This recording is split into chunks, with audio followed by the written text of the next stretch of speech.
Čauko, čus a pite čus, vítajte u ďalšieho videa.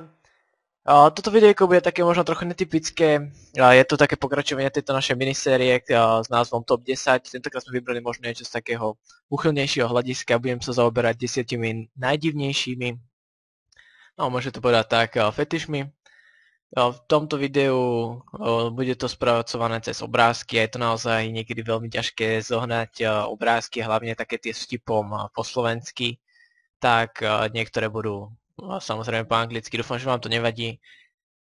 Keď tak, na budúce by som to už spravil s kamerou alebo s niečím, aby, teda keby som nenašiel dostatok obrázku, alebo keby som to považoval za lepšie, alebo teda ako by ste napísali v komentároch. Taktiež chcem poďakovať za to, že za vlastne vašu všetkú podporu, pretože prvé video z Top 10 presiahlo až 1000 zhliadnutí, za čo vám veľmi, ale veľmi ďakujem. A ďalej už nebudem zdržovať. Musím ešte pripomenúť, že na konci bude taký krátky oznam pre tých, ktorí chcú vidieť a vlastne môžeme sa pustiť do toho. Na 10. mieste sa objasnil infantilizmus. Začneme tým asi najmenej divným. Hovoríte si, ako sa malé deti majú dobre. Nič nemusia robiť, krmia ich a môžu spať celý deň. Títo ľudia sa chcú do tejto doby vrátiť. Zrušuje ich pocit, že sú znova dieťaťom a znova sa ich starajú. Takto si dokážu mnohí privyrobiť. Títo ľudia si zaplatia, aby sa o ich starali. Nechajú sa krmiť, niektorí aj prebalovať. Nasadzujú si špeciálne zväčšené oblečenie, ktoré nosia ešte batolatá. Nasadzujú si plienky a cmúľajú dudlíky. Dá sa povedať, že na život dospeláka ešte nie sú pripravení. Na 9. mieste som umiestnila Ursusa Galmatophilia. Videli ste paródiu Pár nenormálnych aktivít, alebo v angličtine The Haunted House? V tomto filme práve môžete vidieť, čoho sa tento fetiš týka. Alebo nevideli? Tak vám to poviem. Týka sa plyšových medvedíkov. Áno, napríklad aj takého z filmu Ted. Výnimku môžu tvoriť pri tento fetiši aj iné plyšové zvieratá, ale býva to veľmi neobvyklé. Títo ľudia dosahujú sexuálne vzrušenie, keď objímajú a obtierajú sa o svojich plyšákov. Niektorí si dokonca svojich plyšákov prispôsobia a robia s nimi sexuálny akt. Takže, máte radi plyšákov? Radi sa s nimi objímate? Tak si dávajte pozor, aby to neprerástlo až do tohto fetišu. Na 8. mieste sa umiestnila mechanofília. Jedná sa o ľudí, ktorých sexuálne vzrušujú stroje.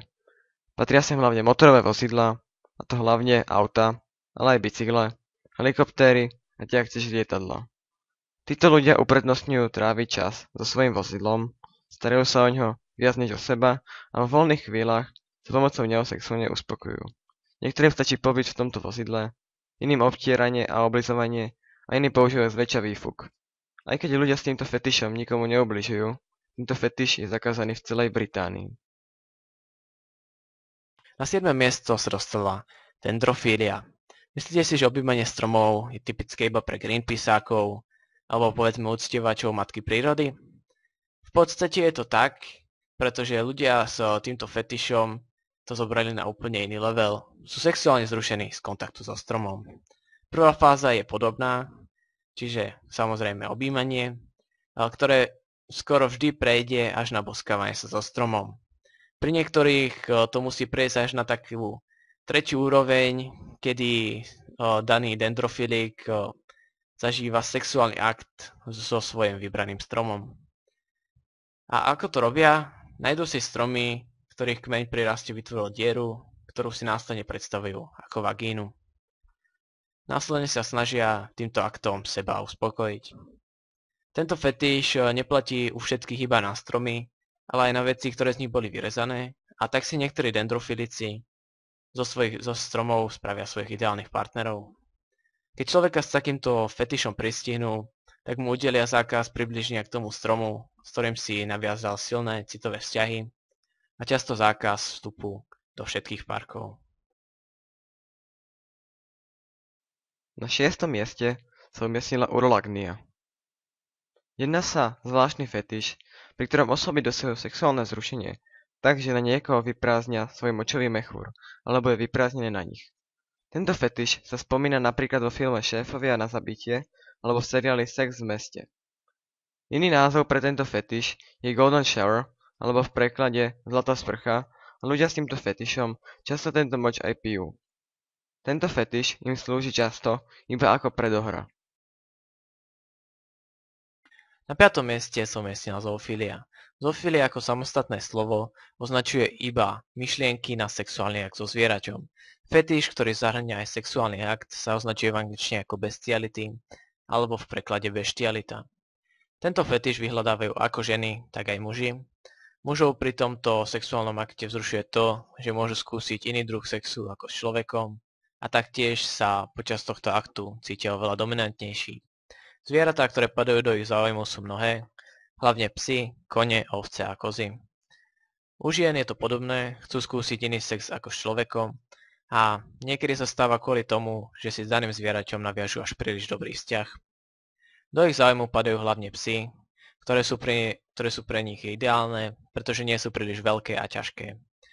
Takže vlastne nepotrebujú pri týchto svojich chúťkach žiadnu pomoc. Teda pomoc. Ďalším obľúbeným zvieračom je kôň, no a asi všetci vieme prečo. A jedinou výhodou oproti normálnemu sexu, aj keď je to veľmi, ale veľmi zvrátené, je to, že táto žena ani toto zviera nemôžu otehotnieť.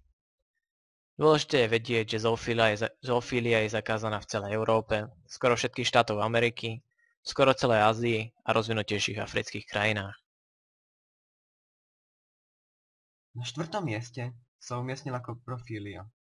Fília, o ktorú ste mohli vidieť na 2 videách z videa vety, ktoré by ste si nemali googliť, jedná sa o veľmi hnusný fetiš. Tieto osoby dosahujú sexuálne vzrušenie byť pozeraním sa na ľudí, na ktorých sa práve niekto s prepáčením vysral, byť ten, ktorý serie, alebo ten, na ktorého to všetko padá. Tieto fekálie, nie iba v tuhom skupenstve, dopadajú na celé jeho telo a dotyčný často ešte aj tieto fekálie prežúva, hrá sa s nimi a v niektorých prípadoch aj prehlta.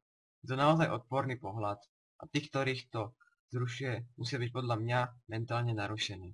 Samozrejme, keď už sa chcete pozrieť, aby ste zistili, ako to vyzerá, tak s prázdnym žalúdkom a príkladom je 2 Girls, 1 Cup alebo 4 Girls, Finger Paint, ktoré boli rozbrané vo videu o veciach, ktoré si nemáte googliť a preto radím tak aj spraviť. Dostali sme sa do top 3 najdivnejších fetišov a 3. miesto zaujal taký trend, ktorý vznikol v Japonsku s názvom warming a nemôžeme ho považovať za fíliu, pretože nezahrňuje priamo sexuálny akt, ale slúži väčšinou ako predohra k nemu. Potrebujeme pri ňom iba oko, presnejšie očnú bulvu a jazyk. Dá sa urobiť veľmi jednoduchým pohybom. Partner alebo partnerka si pridrží oko otvorené, najlepšie odvráti pohľad a spoločník zatiaľ oblízni jeho alebo jej očnú bulvu. Keď sa táto osoba dostatočne uvoľní, tak toto obliznutie pôsobí ako sexuálny stimulant. Ale ak sa dostatočne neuvoľní, čo sa stane? Kto vie? Ale tento trend pôsobí ako veľké nebezpečenstvo, pretože môže pôsobiť niečo ako veľkú vyrážku na oku, ktorá potom spôsobuje veľké zdravotné problémy. Tak sa radšej tomuto fetišu alebo tomuto trendu radšej vyhnite. A vlastne, čo si hovoríme, týmto len potvrdzujeme, akí sú Japonci divní.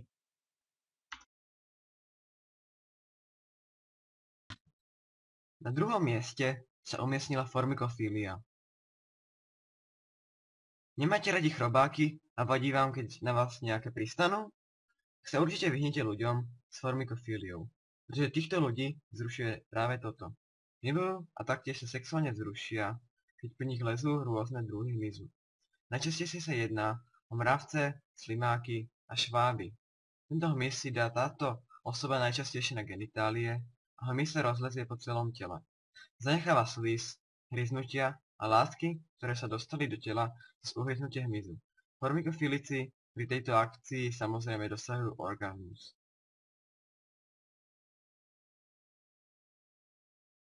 Na 1. miesto sa umiestnila nekrofília. Jedná sa o veľmi, ale veľmi zvrátený fetiš. Týchto ľudí vzrušujú mŕtvoly a nenechajú si ju príležitosť, aby jednu z nich dostali. Samozrejme sa delia do viacerých kategórií. Niektorých vzrušuje iba to, keď sa ich partner alebo partnerka hrajú na mŕtvych, tak si s nimi môžu robiť čo chcú. No, u niektorých párov sa to ani nelíši od normálneho sexu. Iní, a tí najhorší, si mŕtvoly získavajú buď tak, že si ich vykopú, alebo na nich skočia ešte v márnici, alebo predtým, ako pre nich príde sanitka.